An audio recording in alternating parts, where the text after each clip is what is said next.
রহমতুল্লাহ। ষষ্ঠ শ্রেণীর প্রিয় শিক্ষার্থীরা কেমন আছো সবাই? আশা করি অনেক ভালো আছো। তোমাদের নতুন বই 2025, তো ব্যাকরণ বইয়ে বাংলা দ্বিতীয় পত্রে হচ্ছে তোমাদের 27 নম্বর পৃষ্ঠায় রয়েছে।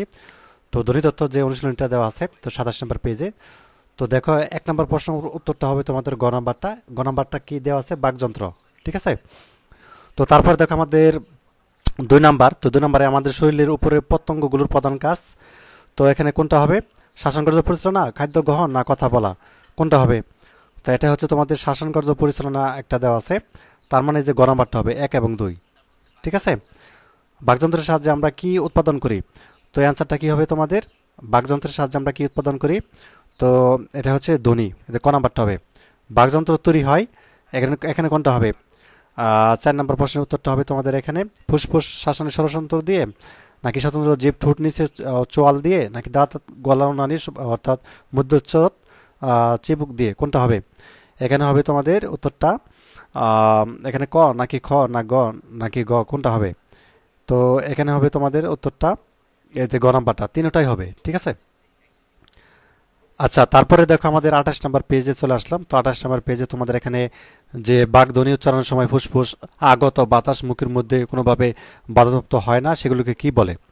এখানে স্বরধ্বনি, স্বরবর্ণ, নাকি হচ্ছে ব্যঞ্জন ধ্বনি? এখানে হচ্ছে অবশ্যই স্বরধ্বনি বলে, স্বরধ্বনি। এতে ক নম্বরটা হবে। 6 নম্বরে দেখো, কোনো স্বরধ্বনি উচ্চারণের সময় বাতাস বাধাহীনভাবে একই সঙ্গে মুখ ও নাক দিয়ে বের হয় না। ও আ ই ও। তো এখানে উত্তরটা কি হবে তোমাদের? এখানে মুখ ও নাক দিয়ে বের হয় না কিন্তু বলছে, তার মানে এই যে ই হবে গ নাম্বারটা। আচ্ছা, স্বরধ্বনি উচ্চারণ কয়টি বিষয় বিশেষভাবে গুরুত্বপূর্ণ? তো এখানে হচ্ছে তোমাদের দুইটি নাকি তিনটি? তিনটি হবে। আচ্ছা, 8 নম্বর দেখো, স্বরধ্বনি উচ্চারণের বিশেষভাবে গুরুত্বপূর্ণ বিষয় হলো জিহ্বের উচ্চতা, জিহ্বের অবস্থান বা ঠোঁটের আকৃতি। তো এখানে তিনটাই হবে যে গ নাম্বারটা। 9 নম্বরটা দেখো, কোমল তালুর অবস্থা অনুযায়ী স্বরধ্বনিগুলিকে যে জাতীয় স্বরধ্বনি হিসেবে উচ্চারণ করতে হয় তা হলো মৌখিক স্বরধ্বনি হবে, নাকি অনুনাসিক স্বরধ্বনি, নাকি সম্মুখ স্বরধ্বনি? তো এখানে উত্তরটা কি হবে? ক, খ নাকি গ? এই যে গ নাম্বারটা হবে 1 এবং 2। ঠিক আছে। আচ্ছা, 10 নম্বরটা দেখো, জীবের সামনের অংশের সাহায্যে উচ্চারিত স্বরধ্বনিগুলোকে কি বলে? তো এখানে কি হবে তোমাদের? এই যে ক নাম্বারটা হবে সম্মুখ স্বরধ্বনি। ঠিক আছে। আচ্ছা, তারপর দেখো 11 নম্বরটা। তো জীব স্বাভাবিক অবস্থা থেকে অর্থাৎ সামনে কিংবা পিছনে না সরে যেসব স্বরধ্বনি উচ্চারিত হয় সেগুলোকে কি বলে? তো 11 নম্বরটা কি হবে? যে খ নাম্বারটা হবে মধ্য স্বরধ্বনি। আচ্ছা, তারপরে 12 নম্বরটা দেখো, জীবের পিছনের অংশের সাহায্যে উচ্চারণ করতে হয় যে স্বরধ্বনি তাকে কি বলে মূলত? 12 নম্বরটা হবে তোমাদের এখানে আমরা দেখতেছি। তো এখানে তোমাদের 12 নম্বরটা হচ্ছে যে গ নাম্বারটা হবে। গ নাম্বার এখানে কি আছে? পশ্চাৎ স্বরধ্বনি। আচ্ছা, তারপরে 13 নম্বরটা, জীব সবচেয়ে উপরের উঠে যে স্বরধ্বনি উচ্চারণ করতে হয় তাকে কি বলে? তো 13 নম্বর উত্তরটা কি হবে তোমাদের এখানে? উচ্চ মধ্য স্বরধ্বনি, নাকি হচ্ছে নিম্ন স্বরধ্বনি, নাকি উচ্চ স্বরধ্বনি, না নিম্ন মধ্য স্বরধ্বনি? এটা গ নাম্বারটা হবে উচ্চ স্বরধ্বনি। এটা গ নাম্বারটা। জীব সবচেয়ে নিচে অবস্থান করে যে স্বরধ্বনি উচ্চারণ করতে হয় তাকে কি বলে? এটা খ নাম্বারটা নিম্ন স্বরধ্বনি। এরপর দেখো আমাদের 29 নম্বর পৃষ্ঠা। 29 নম্বর পৃষ্ঠা আমাদের 15 নম্বর দেওয়া আছে, জীব নিম্ন স্বরধ্বনি তুলনায় উপরে এবং উচ্চ স্বরধ্বনি তুলনায় নিচে থেকে যে স্বরধ্বনি উচ্চারিত হয় তাকে কি বলে? তাকে কি বলে আমাদের এখানে 15 নম্বর উত্তরটা হবে এখানে তোমাদের ক নাম্বারটা হবে উচ্চ মধ্য স্বরধ্বনি হবে। 16 নম্বরটা দেখো, জীব উচ্চ মধ্য স্বরধ্বনি তুলনায় নিচে এবং নিম্ন স্বরধ্বনি থেকে উপরে উঠে যে স্বরধ্বনি উচ্চারিত হয় করতে হয় তাকে কি বলে? এখানে কি হবে আমাদের এখানে 16 নম্বরটা? তো 16 নম্বরটা হবে এখানে আমাদের দেখাচ্ছি তোমাদের। 16 নম্বরটা হচ্ছে এখানে আমাদের ক নাম্বারটা হবে, নাকি খ, নাকি হচ্ছে এই যে ঘ নাম্বারটা হবে নিম্ন মধ্য স্বরধ্বনি হবে। আচ্ছা, এখানে বলছে আমাদের 17 নম্বরটা, ঠোঁটের অবস্থা অনুযায়ী স্বরধ্বনিগুলোর উচ্চারণ কয় ধরনের বৈশিষ্ট্য লক্ষ্য করা যায়? তো এখানে কয় ধরনের? 2, 3 নাকি 4 নাকি 5, কোনটি হবে এখানে? তো এখানে হচ্ছে আমাদের যে গ নাম্বার 4টি। 18 নম্বর, স্বরধ্বনি তৈরির সময় হা করার উপর নির্ভর করে যে স্বরধ্বনিগুলো গঠিত হয় সেগুলো হলো বৃত এবং হচ্ছে অর্ধবৃত নাকি সংবৃত? তো এখানে তোমাদের উত্তরটা কি হবে? তিনটাই হবে, তাই না? গ নাম্বারটা। 19 নম্বরটা দেখো, যেসব স্বরধ্বনি উচ্চারণের সময় ঠোঁট গোলাকৃত হয় সেই স্বরধ্বনিগুলিকে কি বলে? তো এখানে গোলাকৃত স্বরধ্বনি, নাকি আলোকিত স্বরধ্বনি, নাকি সংবৃত স্বরধ্বনি? তো এখানে ক নাম্বারটা হবে? গোলাকৃত স্বরধ্বনি, তাই না? ক নাম্বারটা উত্তর যে 19 নম্বর।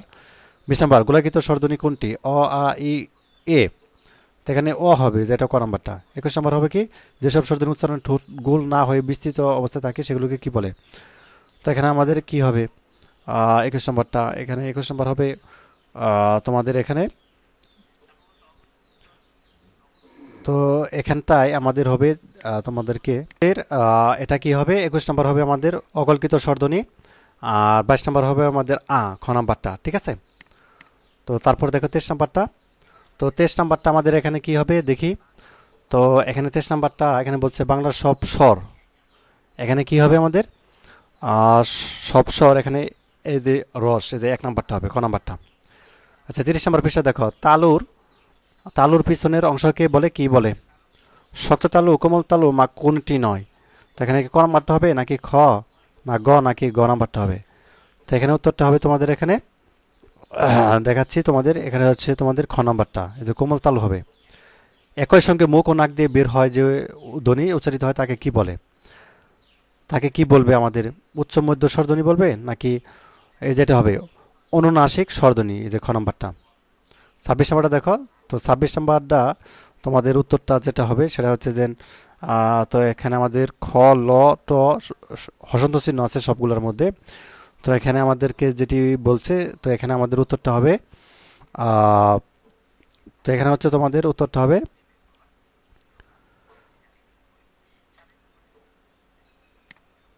তাহলে আমাদের উত্তরটা কি হবে, এই যে এটা। আচ্ছা এরপরে দেখো আমাদের এখানে দেওয়া আছে 27 নাম্বার, তো 27 নাম্বার যেটি প্রশ্ন দেওয়া আছে, তো এটা হচ্ছে আমাদের এই যে গ নাম্বারটা হবে 1 এবং 2, তাই না, 1 এবং 2। আচ্ছা আমাদের 28 নাম্বারটা দেখো, উচ্চারণস্থ অনুসারে বাংলা ব্যঞ্জন ধ্বনিগুলোকে যে ধ্বনি হিসাবে দেখানো হয় তা হলো, এখানে হচ্ছে সবগুলো হবো 28 নাম্বারটা। 29 নাম্বারটা দেখো, উপরে ও নিচের ঠোঁটের সাহায্যে উচ্চারিত ধ্বনিগুলিকে কি বলে। তো 29 নাম্বার উত্তরটা আমাদের কি হবে, যে গ নাম্বারটা, দ্বি ওষ্ঠ ধ্বনি। আচ্ছা 30 নাম্বারটা কি হবে, জিভের সামনের অংশ উপরের পাটি দাঁতের নিচের অংশ স্পর্শ করে কোন ধ্বনি উচ্চারিত হয়।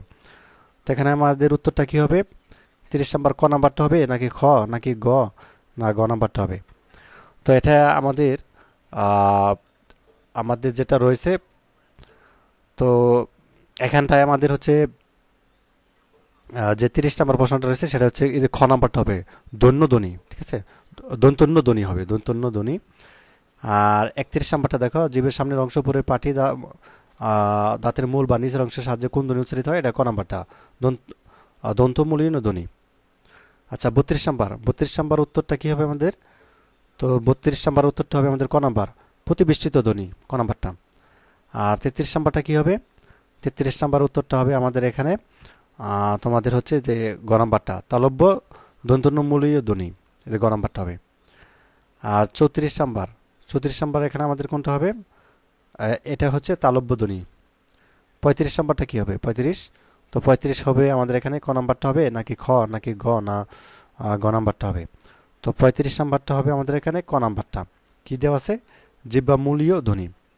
36 নাম্বারটা কি হবে, কণ্ঠনালীর মধ্যে ধ্বনিবিহীন বাতাস বাধা পেয়ে উচ্চারিত ধ্বনিগুলো কি, তো ধ্বনিগুলো কি আমাদের এখানে, অর্থাৎ জিহ্বামূলীয়, যে যেটা হবে ক নাম্বারটা, জিহ্বামূলীয় ধ্বনি কোনটি, এখানে কোনটা হবে আমাদের 37 নাম্বারটা খ, ল, ট, থ। তো এখানে সবগুলো হসন্ত চিহ্ন আছে, এখানে খ নাম্বারটা হবে। 38 নাম্বারটা কি হবে, কণ্ঠনালীয় ধ্বনি কোনটি, খ, ল, এখানে আমাদের দেওয়া আছে এই যে হ হবে গ নাম্বারটা নিজ। আচ্ছা তারপরে 39 নাম্বারটা কি হবে, 39 নাম্বারটা আমাদের যেটা দেওয়া আছে সেটা হচ্ছে গ নাম্বারটা হবে 1 এবং 2, সচল বাক্ প্রত্যঙ্গ সক্রিয় উচ্চারণকে। 30 নাম্বারটা নিচের কোন, আচ্ছা যে বাক্ প্রত্যঙ্গ স্থির তাকে কি বলে। তো 40 নাম্বারটা আমাদের কি হবে, ক নাম্বারটা হবে, এটাও গ নাম্বারটা হবে 1 এবং 2। আচ্ছা কোনটি সক্রিয় উচ্চারক, 41 নাম্বারটা, এখানে বলছে কি জিভের ডগা, নাকি দন্তমূল, নাকি কোমল তালু, নাকি উপরের ঠোঁট। তো অ্যান্সারটা আমাদের কি হবে, এই 41 নাম্বারটা ক নাম্বারটা হবে নাকি খ নাম্বার, নাকি গ নাম্বার, না গ নাম্বারটা হবে। তো অ্যান্সারটি হবে ক নাম্বারটা, জিভের ডগা। 42 নাম্বারটা দেখো, কোনটি নিষ্ক্রিয় উচ্চারক, এটা হচ্ছে কোমল তালু হবে, খ নাম্বারটা। 43 নাম্বারটা, উচ্চারণ রীতি অনুসারে ব্যঞ্জন ধ্বনিকে যা হিসাবে বিবেচনা করা হয় তা হলো, এখানে কি হবে তোমাদের 43 নাম্বারটা, ক নাম্বারটা হবে নাকি খ, এটা তিনটাই হবে, যে গ নাম্বারটা, ঠিক আছে। 40 নম্বরে দেখো, মুখের মধ্যে ফুসফুস আগত বাতাস প্রথমে কিছুক্ষণের মধ্যে সম্পূর্ণ রোধ বা বন্ধ হয় এবং এরপরে দিয়ে বেরিয়ে গিয়ে উচ্চারিত ধ্বনিগুলোকে কি বলে? তো 44 নম্বরটা নাসিক্য হবে নাকি স্পষ্ট নাকি ঘর্ষণজাত নাকি চুকম্পিত? এটা স্পষ্ট হবে। এই যে 45 নম্বরটা, যেসব ব্যঞ্জন উচ্চারণের সময় বাতাস কেবল মুখ দিয়ে বের হয় সেগুলোকে ধ্বনিকে কি বলে? সেগুলো কি বলে? নাসিক্য, স্পষ্ট, ঘর্ষণজাত? এটাও স্পষ্ট। 46 নম্বরটা দেখো, ঘর্ষণজাত ধ্বনি আর কি ধ্বনি হিসেবে পরিচিত? তো এখানে তোমাদের কি হবে? নাসিক্য, স্পষ্ট, এটা শীষ হবে যে গণমাটা। ঠিক আছে, 46 নম্বরটা কি হবে আমাদের? শীষ। 47 নম্বরটা কি? 47 নম্বরটা কম্পিত হয় যে গ নাম্বারটা। এরপর দেখো 48 নম্বরটা। 48 নাম্বারটা এটা আমাদের যে ধ্বনিগুলো উচ্চারণের সময় জীবের সামনের উল্টো দিকে উপরে পাটি দাঁতের মূলে একটি মাত্রা টোকা দেয় তাকে কি বলে? এটা হচ্ছে গ নাম্বারটা হবে, যে 1 এবং 2। ঠিক আছে, এরপর 49 নম্বরটা, যে ধ্বনি উচ্চারণের সময় বাতাস জীবের পিছনে এক পাশ দিয়ে দু পাশ দিয়ে বেরিয়ে আসে এবং জীব দাঁত অথবা দন্তর মূলে অবস্থান করে তাকে কি ধ্বনি বলে? পার্শ্বিক, স্পষ্ট, শীষ, কম্পিত? তো 49 নাম্বারটা তোমাদের হবে এখানে ক নাম্বারটা হবে? খ নাম্বার না গ নাম্বার না এখানে কমানটা হবে? পার্শ্বিক হবে, পার্শ্বিক। আচ্ছা, 50 নাম্বারটা দেখো, অন্তস্থ বি ও অন্তস্থ ও কোন জাতীয় ধ্বনি? ঠিক আছে, 50 নাম্বারটা কি হবে? ক নাম্বার না খ নাম্বার? খ নাম্বারটা হবে নৈকট্যমূলক হবে। নৈকট্যমূলক ধ্বনির আরেক নাম কি? পার্শ্বিক ধ্বনি নাকি তরল ধ্বনি, শীষ ধ্বনি নাকি কম্পিত ধ্বনি? ঠিক আছে, এটা হচ্ছে তরল ধ্বনি, খ নাম্বারটা। এরপর দেখো 12 নাম্বারটা, ষড়যন্ত্রের ভিতরে কোন পতঙ্গ রয়েছে? তো এখানে তোমাদের 1 নাম্বার হবে, 2 নাম্বার না 3 নাম্বার? তো এখানে কোনটা হবে তোমাদের? তো এখানে হচ্ছে তোমাদের অর্থাৎ এই যে গ নাম্বার 1 এবং 2 হবে। 53, যে ব্যঞ্জন ধ্বনি উচ্চারণের মুখ দিয়ে অধিক বাতাস বের হয় এবং নিচের চোয়ালগুলো মাংসপেশিতে বেশি চাপ পড়ে সেই ব্যঞ্জনগুলোকে কি বলে? মহাপান, অল্পপান, স্বল্পপান? তো তোমাদের 53 নম্বর উত্তরটা কি হবে? ক নাম্বার, মহাপান। আচ্ছা, ঘর্ষণজাত ধ্বনি কোনটি? প, র, র এবং স, তাই না? 54 নম্বর আনসারটা কি হবে তোমাদের এখানে? এই যেটা গ নাম্বার, তলিব স, স, তাই না? আচ্ছা, বাংলা ভাষায় মৌখিক স্বরধ্বনি কয়টি? তো এখানে 55 নম্বর আনসারটা কি হবে? 55 নম্বর আনসারটা হবে তোমাদের এখানে 60টি বাংলা ভাষায় মৌখিক। আচ্ছা, বাংলা স্বরবর্ণ কয়টি? এটা তো আমরা সবাই জানি, বাংলা স্বরবর্ণ হচ্ছে 11টি, গ নাম্বারটা। স্বরবর্ণের সংক্ষিপ্ত রূপকে কি বলে? কার, চিহ্ন, ফলা না প্রতীক? ঠিক আছে, তো এখানে কি হবে তোমাদের?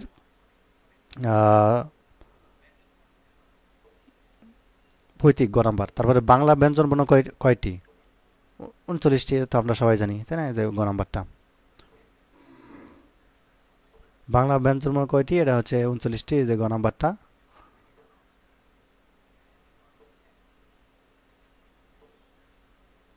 আচ্ছা, যেগুলো স্বতন্ত্র বর্ণ নয় তা হলো কি? এটা হচ্ছে আমাদের 60 নাম্বার উত্তরটা কি হবে? 7 নাম্বারটা উত্তরটা ক নাম্বার, খ নাম্বার নাকি হচ্ছে গ নাম্বার, না কোনটা হবে আমাদের উত্তরটা? তো এটা হচ্ছে আমাদের উত্তরটা হবে এখানে, খুব ভালো করে খেয়াল করো। তো এটা হচ্ছে আমাদের গ নাম্বারটা। আচ্ছা, তারপরে আমাদের 41 নাম্বারটা দেখো। 41 নাম্বারটা হচ্ছে আমাদের এখানে সবগুলাই হবে। 41 নাম্বার, এই যে গ নাম্বারটা হবে সবগুলাই। ব্যঞ্জনবর্ণের সংক্ষিপ্ত রূপকে কি বলে? 62 নাম্বার আমাদের কি হবে? ফলা, গ নাম্বারটা। একই ব্যঞ্জন পরপর 2বার ব্যবহৃত হলে তাকে কি বলে? দ্বিত্ব ব্যঞ্জন বলে, ক নাম্বার। আচ্ছা, 64 নাম্বারটা কি? ব্যঞ্জন দ্বিত্ব ছাড়া সব ব্যঞ্জন সংযোগকে কি বলে? তো এটা সাধারণ সাধারণ যুক্ত ব্যঞ্জন। আর তারপরে হচ্ছে যুক্ত ব্যঞ্জন কত প্রকার? 2 প্রকার, ক নাম্বারটা। তারপর 66 নাম্বারটা আমাদের কি বলছে? তো 66 নাম্বার উত্তরটা আমাদের কি হবে? ক নাম্বারটা, খ নাম্বার না গ না গি? ক নাম্বারটা হবে, ধ্বনি পরিবর্তন। আর 67 নাম্বারটা কি হবে? 66 নাম্বারটা হবে আমাদের এখানে স্বরধ্বনি হবে, ব্যঞ্জন ধ্বনি নাকি বিসর্গ ধ্বনি? এখানে ক, খ, গ না গ নাম্বারটা হবে। তো এখানে অবশ্যই আমাদের উত্তরটা কি হবে? অবশ্যই যে ক নাম্বারটা, স্বরধ্বনি। অধ্বনির পর আ ধ্বনি থাকলে উভয় মিলে কি হয়? ঠিক আছে, আই হবে, এই যে গ নাম্বারটা। ই ধ্বনির পর যদি ই ধ্বনি থাকে তাহলে আমাদের কি হবে? এটা হচ্ছে আমাদের এই যে গ নাম্বারটা হবে। ঠিক আছে, অর্থাৎ এই যে ই হবে গ নাম্বারটা। ঠিক আছে, তো এরপর দেখো আমাদের 70 নম্বরটা। 70 নম্বর বলছে অ বা আ ধ্বনির পরে ই বা ই ধ্বনি থাকলে উভয় মূলে কি হবে? ঠিক আছে, অ বা আ ধ্বনির পরে যদি ই বা ই ধ্বনি থাকলে তো উভয় মিলে আমাদের কি হবে? 70 নম্বরটা এ হবে। ঠিক আছে, যে এ ক নাম্বারটা। পরীক্ষা শব্দের সন্ধি বিচ্ছেদ করি, পরিযোগ ইক্ষা, পরীক্ষা, তাই না? পরিযোগ ইক্ষা, এই যেটা পরিযোগ ইক্ষা সন্ধির ফলে। তো লাস্ট নাম্বারটা দেখো 72 নম্বর, সন্ধির ফলে কোনটা হবে? উপরের সবগুলাই, মানে তিনটাই, ন নাম্বারটা। তো এই ছিল আজকের ক্লাস। তো পরবর্তী পর্বে হচ্ছে রূপতত্ত্ব, এখান থেকে আমরা শুরু করবো। নমস্কার সবাইকে, ভিডিও দেখার জন্য আল্লাহ হাফেজ।